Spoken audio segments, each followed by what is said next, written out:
Okay, everybody.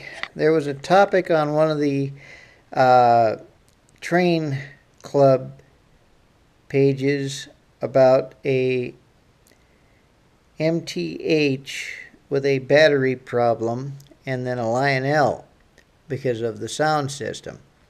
So this got me concerned about the Williams maybe having a battery in it.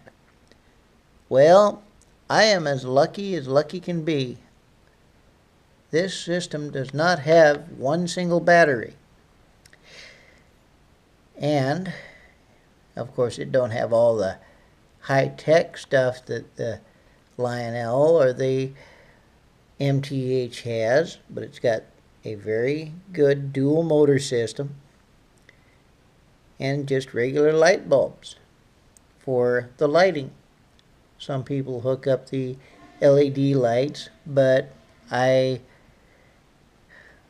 am not going to do that. I'm going to try to keep this as close as I can to the condition I got it, because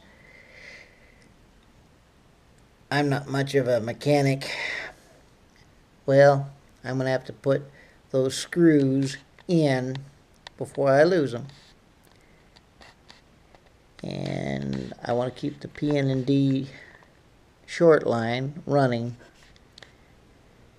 As you can tell, I have the Minneapolis St. Louis engine here, which was also a short line. Okie doke. Thank you for your time. Bye-bye.